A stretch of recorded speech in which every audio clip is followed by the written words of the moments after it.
OMG, you are going to absolutely love today's interview. I got to interview Michelle Vroom, and she takes us through the process of how to grow an audience that converts. Specifically, how to grow a Facebook group, a high-performing Facebook group that aligns you with your ideal customers and clients. Are you ready to learn how to do it? Well, we can't wait to share the details with you. Episode 299 starts right now. Welcome to the Lora Shipman Show minicast, a special edition of my podcast where it's just you, me, my mic, your earphones, plus quick tips and hacks you can implement immediately to improve your life and your business. Are you ready to get started? I know I am. Let's dive in. Well, hey there, everybody. I'm so excited you are back with us today because I have someone very special for you to meet. Her name is Michelle Vroom, and I am going to have her explain everything that she does. I don't want to steal any of her thunder, and you're going to love today's topic. So let's welcome Michelle first. Welcome to the show, Michelle. Thank you for having me. I'm so excited to be here. I'm so excited you're here too. I'm excited about your topic. But first, I want our audience to get to know you a little bit. Please let everybody know who you are, what your business name is, and what you do. Yeah, so I'm Michelle Vroom. I'm a business coach who helps talented rock stars reach a 10K month or more from their Facebook group. So I'm all about creating an audience that converts, putting the freedom and security in your control, putting you in the driver's seat of your marketing and of your business. I believe that's where every single woman should be. And that's my passion. I am a boy mom of 3. So I have 3 crazy boys running around at home with me at the time that we're recording this. And I've literally built a multi-6-figure business, like with, kids running around. And I think that's important to say that because so many women don't believe that that's possible for them. They view, the chaos as a limitation, and it's not. It's actually not. So hopefully I can bring some encouragement around that to your listeners as well. That's awesome. Okay, so you had me at mom, kids, Facebook group, and $10,000 months, all in one little, you had me at so many points. That yes. is amazing. And I'm sure a lot of my audience struggles with the same thing.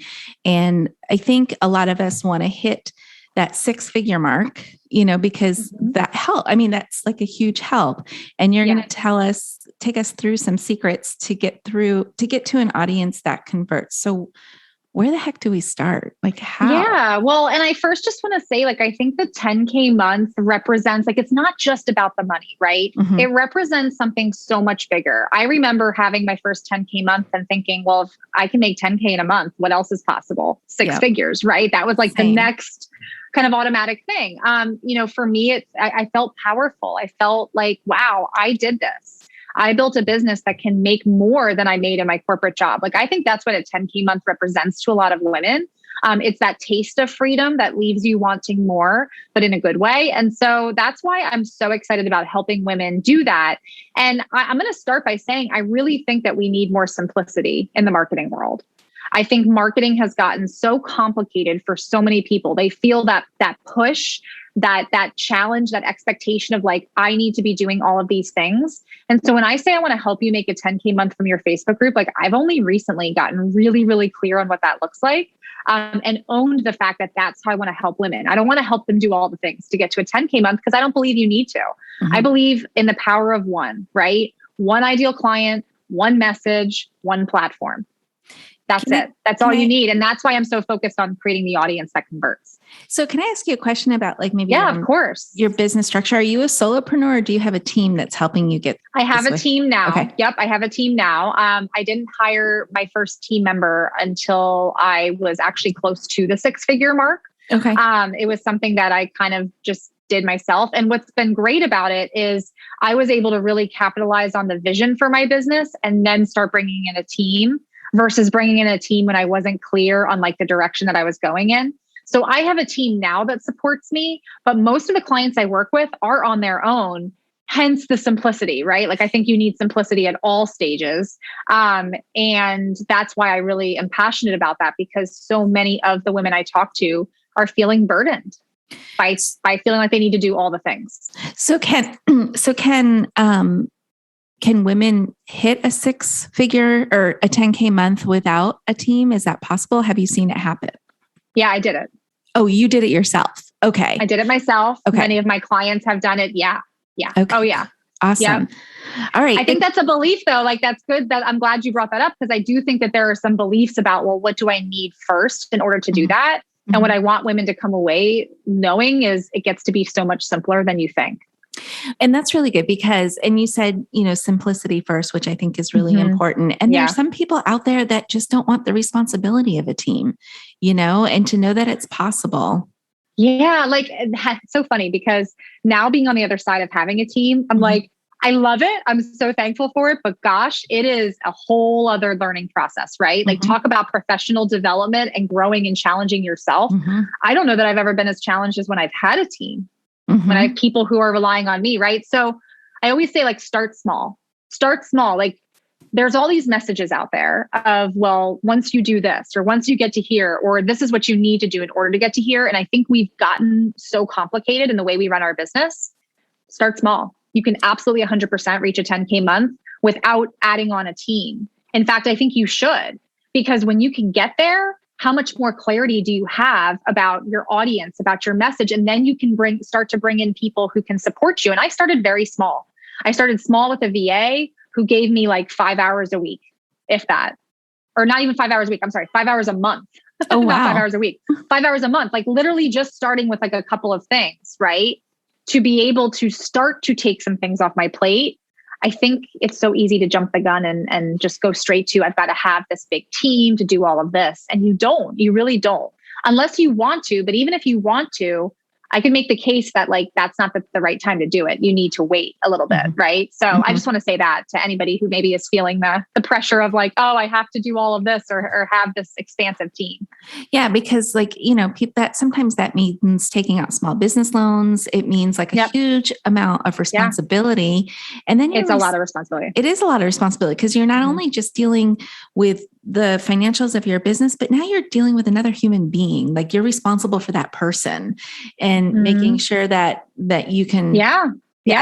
It's a responsibility. That's intense, but I'm so glad that you say that. So for the people who are listening, who are on the desire or on the track to hit a 10K month, they can do so. So take us down that path a little bit. What does that look like? How do we start? And you say a Facebook group is a great way to start. I say Facebook group's a great way to start. I'm not going to tell you that a Facebook group is the only way. I am very, very clear that we live in a world and a time where we are actually really blessed to have so many different avenues to reach our ideal client. What I will say is this, and I am going to be very I'm blunt and to the point about this piece. If you are on Facebook marketing in any way, you do need a group. And the reason for that is because every platform has its way of operating, right? Like with Instagram, Reels are really hot right now. So you'd be crazy not to take advantage of something that's going to give you more visibility and help your content work smarter, not harder, if that makes sense. Facebook is the same way. They are placing emphasis and will continue to place emphasis behind community because they want people to be in community. People want to be in community now more than ever. I think we've experienced that, like how much more in the last 18 months, right? Facebook wants to keep people on its platform longer. It's a business. And so they have been very clear about the fact that they are putting their emphasis behind groups and getting people into communities. Content in groups is being prioritized in the news feed. So if you're relying on content from a business page, a Facebook business page, like it's not going to get seen as content inside of your group. If you're already on Facebook marketing and creating awesome content and like pouring your heart out, why not do it in a safe place, a safe environment, a group that you get to nurture, that you get to cultivate, that you get to be in control of? My Facebook group is called Market Like a Boss. That's like what my business has been built on, this tagline, right? That just has taken on another life of its own. And to market like a boss means you're in control. You get to market in a way that feels good for you. And a Facebook group gives you so much freedom. It's like a house party, right? It's like inviting people to your home and you're attracting people who are like-minded, who have similar values, who care about the same things you do. And I don't know about you, but those are the best kind of clients, right? Absolutely. Like I've worked with a lot of clients and those are the best kind. And so a group really sets you up to be able to leverage Facebook's platform organically, right? To be able to get seen and get visible in front of more people, but in front of people who want what you have to offer. Like it's a totally different experience than even if you go into other groups that are not your own. So I am going to make that really strong case, but only because I've seen it, I've lived it, and I've seen it with my clients. So how do you get people into that group? So I just set up a group. Okay, let's say I'm a scrapbooker, right? And I've got, and I want to teach people how to scrapbook. I want to do all these things, but I can't find my people. How do I get them in there? Okay, well, the first thing I'm going to say, and this is something that I think a lot of people overlook, and it's easy to do. We make it all about the Facebook group itself. I have a free group, right? I always laugh because I see people being like, well, my people, they don't want Facebook groups. And I'm like, they don't care about a Facebook group. They care about what's inside of the group. That's how you get the right people in, is you talk about what's happening inside of your group. So if you have a scrapbooking group, like, what type of scrapbooking are you doing? I'm not a scrapbooker, so I'm trying really hard to like go with this, but what showing pictures of like the stuff that you're teaching and doing inside of the group, being like, hey, we're having a scrapbooking party, like bring some wine and bring your scrapbook. And we're going to go through like a page together with a new design that I figured out or whatever, right? Like you can have I call them destination events happening inside of your group that are exclusive to your group, meaning people can't get it anywhere else. And if you can market that stuff, then people will naturally be attracted to your group. They don't care about the free group itself. They care about what's happening inside of that group. Like if you got 3 invitations to a party, like to 3 different parties, right, in the same night, how do you make the decision about which party to go to? Right. What's happening at the party, right? Like if there were a party, if I had 3 invites and one of them was like, we're going to sit down and we're going to do crafts. And another was like, we're going to sit down and we're going to bake. And another was like, we're going to drink champagne and go dance. Like, I'm going to probably do that one because crafting is not my thing, right? Like you make decisions based on what's in it for me. That's the question that everyone's asking. And if you can really be able to answer that question in a way that speaks to your people, that's how you start the process of growing an audience that converts. Because how do you grow an audience that converts? Well, step number 1 is getting the right people in. And you know what else that involves? That involves letting go of the attachment to vanity numbers. Yeah. I want to grow my group, right? How many posts have we seen that's like, I grew my group by 100,000 people overnight. Who wants my cheat sheet on how to do it? I don't want that cheat sheet. You know why I don't want that cheat sheet? Because how they grew, by 100,000 people overnight, probably a lot of follow trains, maybe paying for ads, maybe just letting people in who aren't a good fit. That's not the kind of growth that leads to conversions and sales. And I think we have to start really like challenging ourselves a little bit more around that. As you can see, I get fired up about this, but it's important. It's so important. Oh, I would rather have 3 really engaged people than 3,000 disengaged people. I mean, it's just the way it goes because those 3 people are potential clients, right? Exactly. So if you're starting from 0 and you've got this great group, but then like the pages, Facebook pages are kind of hard to market on. Where are you marketing? Like, where are you going to attract these people? So this is where you can go into other groups, right? You can go into places like this is where you have to get curious, remove your own emotion and your own attachment to like, I need clients, right? This is where we have to check our own energy, if you will. And I always say it's kind of like, put your detective hat on, like be a detective. If you can be a detective about your business and just approach it from a place of like not knowing, not assuming, being curious about where your people are spending time, that's how you can start to answer that question, right? So, for some people, it might look like, hey, who have I worked with client-wise who I've loved? Where did I attract them? Where are they spending their time? Like, can I ask those questions and get really curious? If I have referral partners, people who target similar audiences, how can I connect with those people and say, hey, where are you finding your people? Like, what do you like? You got to do some digging, right? And so you have to start with that before you have the audience, but also know that the beauty of growing an audience is it's like market research on steroids, right? That's like true. My Facebook group, people are like, how do you know so much about your audience? How do you have such great messaging? And listen, you always have to be the student when it comes to your audience because people change. But I will say this, my group, I listen to my group. I hear what they're talking about, what they say they want. We take polls, we ask questions. We're always curious. And that's how we know. Now, before you get to that point, when you're trying to grow your audience, you got to look at who's in your network and who can give you some of those answers. And I will also say going into other Facebook groups, right? Like being the detective saying, well, if my people were hanging out in groups, what groups would they be hanging out in? How can I answer that question? And then go try a bunch out. And don't even try to go in with like an agenda. Be a fly on the wall and listen to the conversation and see like, is this a space where people are talking about these things? What are they talking about? Like, it's going to give you so much knowledge and information, not just about where to find your people, but what they're saying they want to hear more about, right? Which is just as important.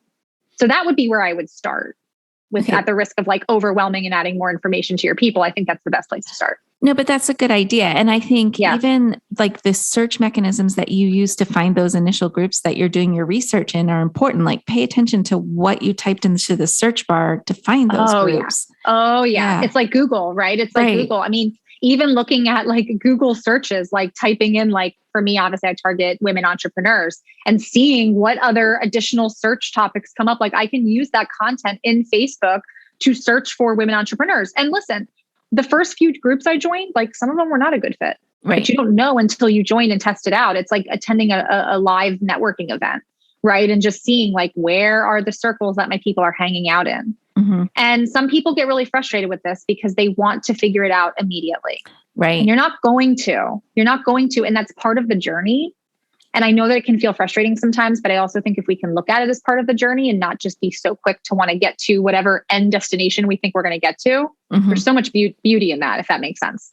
So I want to ask a question, and maybe if there's a ball, I don't know if it's probably, the answer is probably going to be, it depends, but how much time should we but allow ourselves to grow our group to a certain amount? Like, you know what I mean? Like how much time and effort is that going to actually take? Like what can we expect? So, right. So I think this is where you have to, I'm going to say it depends, but I'm going to expand upon that.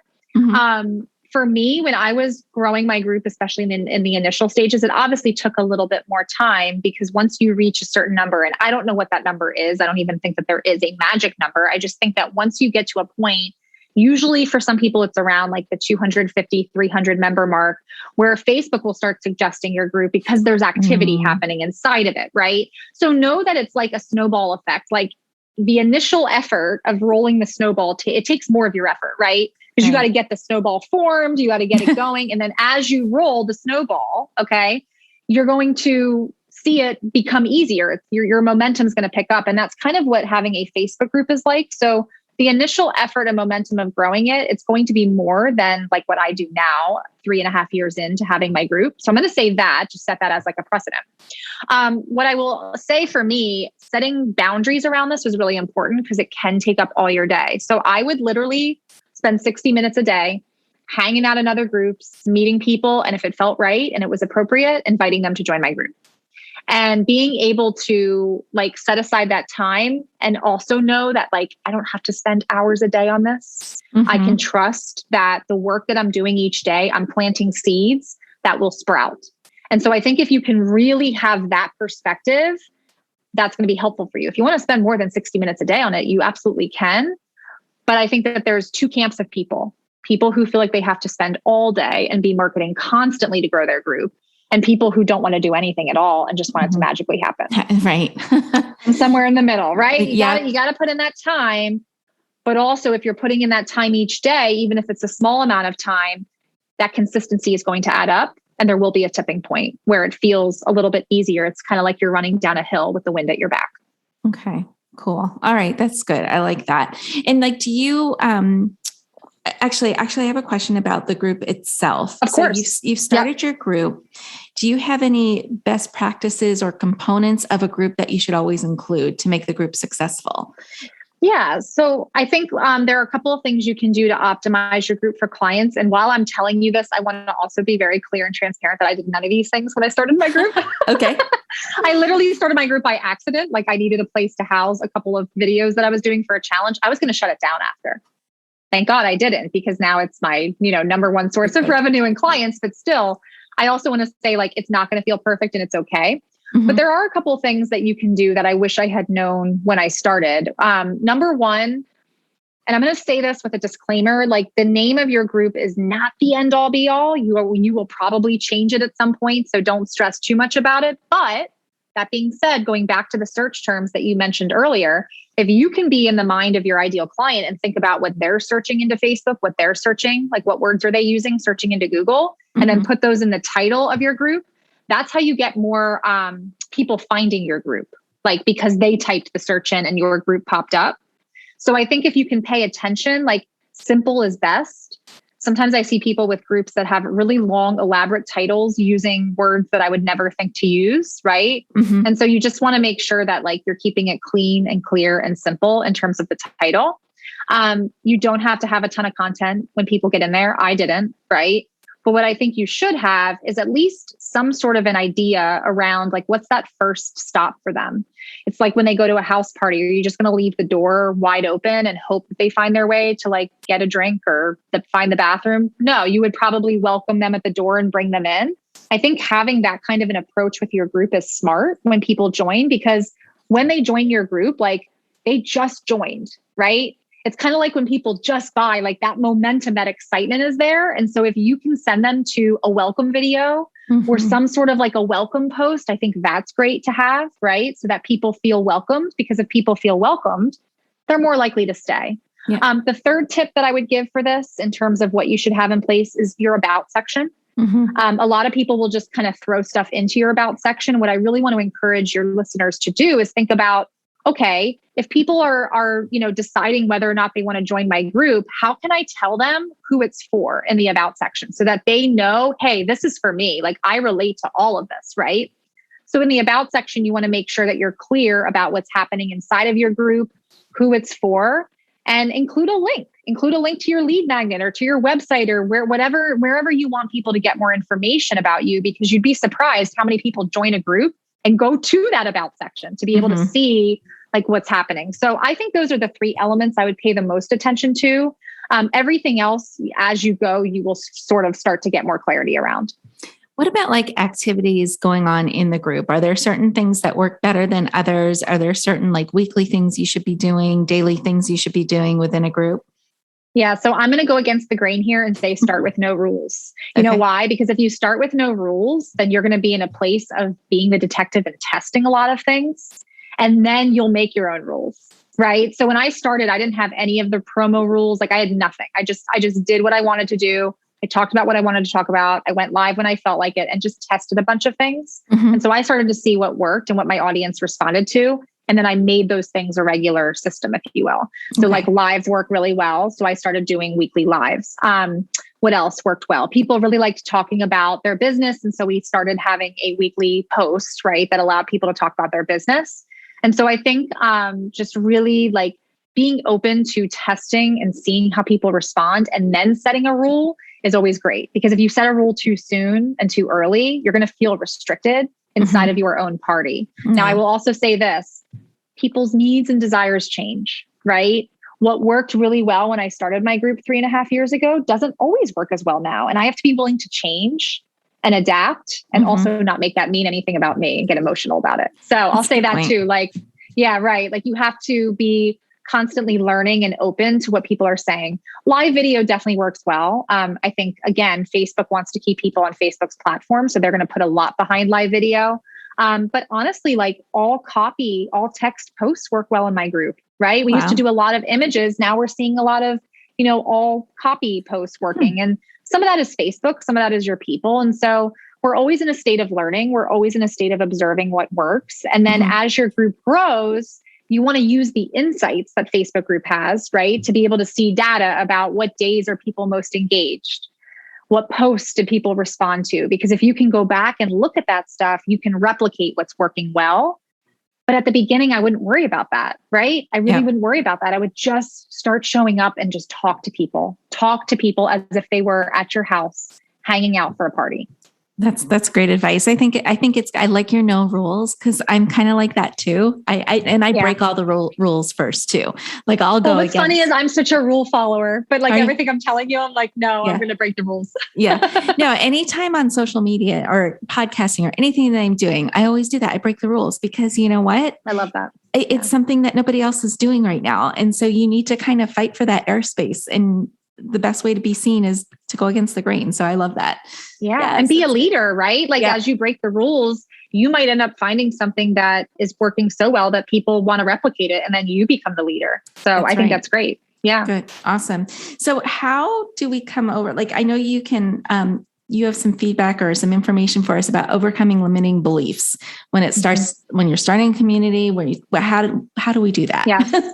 Yeah. So I think looking at what some of those limiting beliefs are first and foremost, a lot of people resist even creating a group because they don't think that they have anything interesting to say. They don't think that what they do is interesting enough, or they don't view themselves as a leader. So I think that's the first thing of like almost that imposter syndrome of how are we viewing ourselves? I think fear of rejection and other people rejecting me or not liking what I have in there can also come up. And I think fear of like failing. Like, what if I fail? What if I totally flop? What if I embarrass myself? Which, spoiler, I've done a million times inside of my group, right? So when you look at some of the top, I mean, there are many more, but I'm just giving you some of the top ones that I know I've heard other people speak about. If you have more that you've heard, I would love to hear those too. But, you know, when people talk about those things, I think, again, it all goes back to like just this innate fear that we all have that like, I'm not going to be enough, right? I'm not going to be enough. And for me, like starting a group definitely brought out some of that stuff. I think it does shed a light on some of the things that are deep within us. And I had to really do a couple of things. Number one, pay attention to what thoughts I was thinking. And am I believing those thoughts as truth? Like, are they actually true? Is it a fact? Is it a feeling? Right? And asking myself that question, number one. And then number two, like, how do I want to think about my group? Right? What's the end result that I want? And are my current thoughts going to get me there? Like, that's also another thing that I had to really look at. And then looking for evidence to support that, like, I will be successful with this because I'll figure it out like I always have. You know, it doesn't mean things are going to be perfect right from the get-go, but I've had to really look for evidence to support, like, people want to be part of my group. What I have to say is valuable. And here's how I know that, right? Here's how I know that. I mean, I'm looking at it right now as we're talking, a folder on my desktop that's labeled Power File. That's where I save testimonials from clients, testimonials from people in my community, people that I've connected with. You know, that's where I go back and look like, oh, wow, I really do know what I'm talking about. Yeah. Sometimes I need to look at other people's words to really feel that, because there are days I don't want to show up in my group. There are days where I feel like I'm a total failure and I haven't done anything. And what I do is like, people don't care about it, right? Like that stuff comes up at every level. And so being able to look at the evidence to support that, no, like this is something that people want. This is something that people need. And that gives me the motivation, I guess I'll say, to continue showing up even on the hard days. That's awesome. Wow. You just dropped a bunch of great information on us this afternoon. It is so good. Is there anything before we sign off, because we only have a couple minutes left, of what advice you would give our listeners? Just keep going. Yeah. Keep going. This stuff doesn't happen overnight. I've been growing my group for 3.5 years, right? Yeah. It doesn't happen overnight. Just keep putting one foot in front of the other. Even especially the small steps. We think that we have to take these big steps to get to success. It's actually about the small steps, the small little steps that you take every day to get vulnerable and show up for your people. Because I guarantee you there is someone out there, at least one person, who needs to hear what you have to say. And if you can impact just one person, is that worth it to you? Absolutely. I would assume that it is, right? And so going back to that and putting myself in the place of, you know, just focusing on who I'm impacting, I think that is the best piece of advice I would give, is to just focus on that. Focus on that. Start small.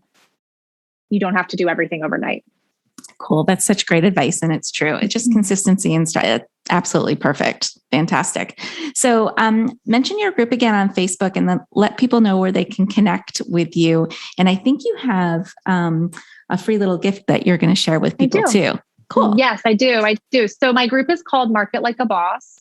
If you enjoyed this conversation, if you either have a group that you're growing, or you are thinking about starting a group, or you are just wanting to figure out how you can get a steady stream of dream clients in, that is definitely the place that you want to be. I drop a ton of nuggets and information about that. We have a really open discussion about what that looks like. So would love to see you guys over there. And then I do have a free guide. It's called Your First 100. It's going to help you. It gives you my best strategies to help you add your first or next 100 dream clients into your Facebook group, because I believe in the power of 100. If you can get in front of 100 of the right people, like, you don't need a massive audience to convert. At least one or two of those people will convert. And so it just goes back to focusing on the quality of your members versus the quantity. And I think that guide is a really great way to do that. Plus, it comes with 7 daily email tips of how to boost engagement once you get people in your group, right? It's not enough to just get them to the party. Like, how can you make sure they're having a good time? What does that look like? So that's a really great thing to dive into. I love that. Okay. So I'm going to put those 2 links in the show notes, Market Like a Boss, and then your first 100. I love that. Fantastic. Michelle, this was so great. Such great information. Thank you for joining us today. Thank you for having me and just giving me the opportunity to chat about it. Hey, before you go, I have a question for you. Are you loving the show? Let me know about it. Take a screenshot of the episode you are listening to and drop it in your social media posts or stories, or better yet, give this show a review on iTunes or your favorite podcast app, letting me know that you listened in. If you have a topic or a show idea, please don't be shy. I want to hear from you. Send me an email or a DM. I would love to hear your suggestions.